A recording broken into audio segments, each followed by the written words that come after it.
fires that still smoldered in the foothills of the Smokies. Kitty's heart tripped, stumbled, then righted itself and bolted toward an invisible finish line. She had to get out of here. Had to get her mother out of here before a stray spark finished what the wreck had started. The car had run off the road and down a hillside, landing on the passenger side with Kitty smashed up against the crumpled door. The driver's side pointed to the sky, the windows smashed out, and the door dented where it must have hit the guardrail or a tree or a boulder on the way down. The roof had partially collapsed, pressing her down against the seat. There wouldn't be much room to maneuver, and the only way out appeared to be through the driver's side window. She didn't waste time looking for her cell phone. She remembered holding it, remembered it flying out of her hand just before the impact when she'd tried to brace herself against the seat. If it was still in the car, there was no telling where it had fallen. She'd have to get herself and Misty out, and if she managed that, she could worry about finding it afterward. Waiting for a rescue down here would be a waste of time. Someone would come along eventually, but on the backcountry road they'd been traveling, passers-by were few and far between. Even if they noticed the skid marks on the dark asphalt, she had no way of knowing how far the truck tumbled from the road. They couldn't wait. Gritting her teeth against the pain and the surge of it that she expected moving to cause, she reached around for her seatbelt and pressed the release button.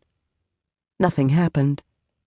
Cursing, staring at her mother's limp form, Kitty pressed again, jamming the button as hard as her trembling fingers could manage, but the belt held firm. The locking mechanism must have been damaged in the wreck. If the truck hadn't been nearly as old as she was, she might have wasted a few minutes trying to find an emergency release near where the shoulder belt connected to the frame behind the door, but it would be useless. She'd have to find another way to free herself.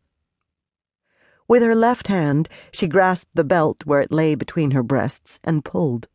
The mechanism had locked in place, leaving her precious little wiggling room. She pulled as much slack as she could manage and ducked her head, unable to stop the whimper that escaped as her entire body protested the movement. Forcing her shoulders forward and the belt up, she managed to free herself from the shoulder harness after what felt like slow, painful hours. Her fingers slipped off the hard fabric weave, and she heard the rapid-fire clicking of the belt retracting and a dull snap as it thudded against the back of the seat. She bent over her knees, fighting back simultaneous surges of nausea and dizziness. She couldn't afford to quit now. Her lungs labored like some kind of power tool, loud and harsh and rasping in the unnatural stillness. She listened hard over the chaos in her head and finally heard Misty's breathing, uneven and much too weak. As soon as the nausea faded, Kitty sucked in a breath, ignoring the sharp stabbing pain in her side, and gripped the lap belt. She pulled and whimpered again when the restraint offered no give. She yanked harder, but the fabric stayed in place across her belly. God, this could not be happening. Her brain scrambled for some alternate solution even as her hands clenched, and she poured all her strength into another pull. Misty moaned, the sound barely more than a painful exhalation, and Kitty felt the fear inside her rising. The smell of smoke and gas intensified, the air thickening, and she could have sworn she heard the faint, distant crackle of the flames. God! If she didn't get them out of the wreck, they were going to die there, in a broken-down old truck on the side of a deserted backcountry road. It made a lousy end to her week-long visit home, and all because of a damned stupid deer that hadn't had the sense to run at the first sign of headlights. Kitty did not plan to go out that way. Her heart, already racing, sped even faster, and the dizziness she'd felt before returned with a vengeance.